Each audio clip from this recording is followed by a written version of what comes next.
Hey there, Kalyn here, and thank you so much for joining me for another card video. Today I'm making a fall themed card and I'm using some stamps and dies from Stampin' Up. I'm using the Thoughtful Branches stamp set and the Beautiful Branches Thinlits dies. I'm just starting off with a plain white card base and kind of placing the dies where I think I'm going to want them. So I decided to do that bottom left corner, and I liked the idea of having them just kind of coming off the edges, both edges of the card, rather than being centered in the card. So you can see here I'm just taking that die that matches perfectly with that stamp for the tree. And I decided to die cut the leaves and then stamp regularly just the trunk of the tree. And here I'm kind of looking at some of the sentiment options and thinking about what would fit best there in that bottom right corner. Now I'm taking some real red ink from Stampin' Up, and you can see my fingers are already a little inky. This was not the first time that I was playing with this ink. I had tried making this card earlier and it just didn't quite work out, so I decided to stamp it again and I'm much happier with the result. So what I'm doing here is just taking that real red ink and applying it to my stamp using a Tim Holtz stamp blender tool. And I'm doing this twice just in the center of that stamp with the leaves because I really wanted a very saturated red color in the middle. So I was happy with that after I did 2 applications.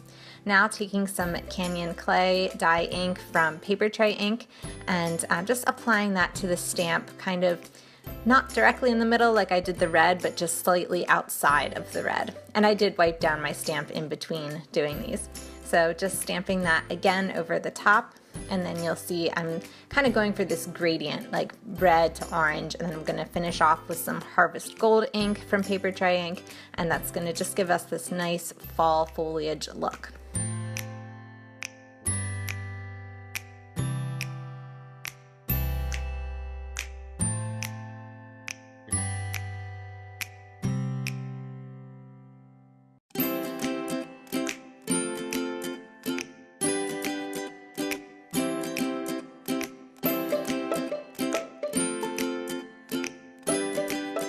So there you have the finished piece, and I'm really happy with how that turned out. I think it just looks really natural and it's just beautiful fall colors. So now I'm going to take the die that coordinates with that stamp, and it's so easy. Just place it right over the top, run it through your die cutting machine, and then I'm using a Silhouette quick stick to just pop that out of the die, and there it is. So now I'm taking my card base and taking that die and just getting an idea of where exactly I'm going to adhere that so I can then stamp the tree trunk down.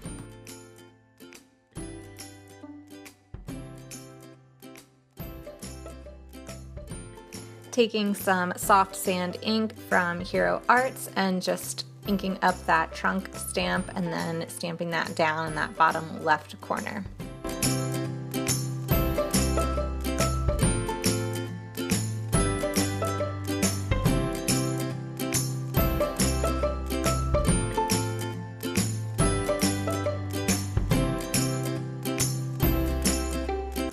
After looking through my sentiment options, I decided I liked the thank you sentiment. I just liked that it was more of a horizontal alignment and that it would fit really nicely underneath that tree on the right.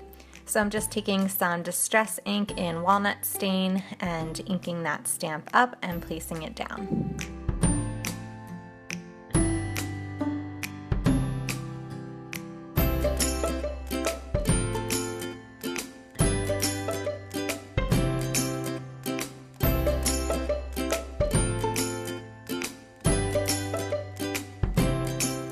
I decided I wanted to add a bird stamp and die to this tree, so I took one of the birds in the stamp set and took some red royal ink from Hero Arts because I wanted it to be a little bit darker than that center color of red that I used earlier.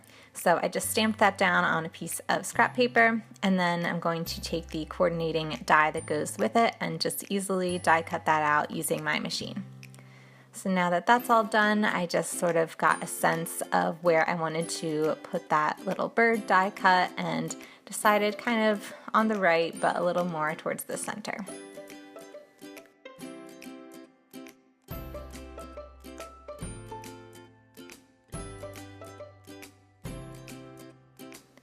Taking my favorite adhesive, the Tombow Mono Multi-Glue, and just adding some quick little dots to the center of that tree. I didn't feel the need to put glue all around the edges because I wanted some of those edges to stand up from the card a little bit.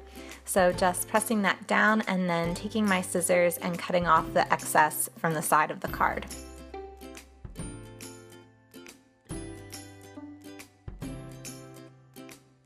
Now I'm pulling up the edges of that tree die cut a little bit like I mentioned earlier so that you can really appreciate how intricate the die cut is, and it just gives it a little bit of dimension.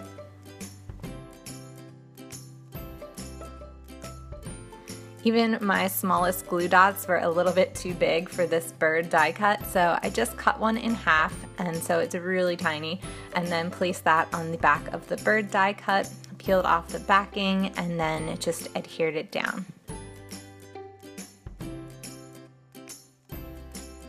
And that's going to finish off this card. I hope you enjoyed it and got inspired to create a fall card of your own. Be sure to check the description box below for links to all of the supplies that I used, as well as my blog post for this card. And if you liked it, please give this video a thumbs up, and don't forget to subscribe to catch my latest crafty videos.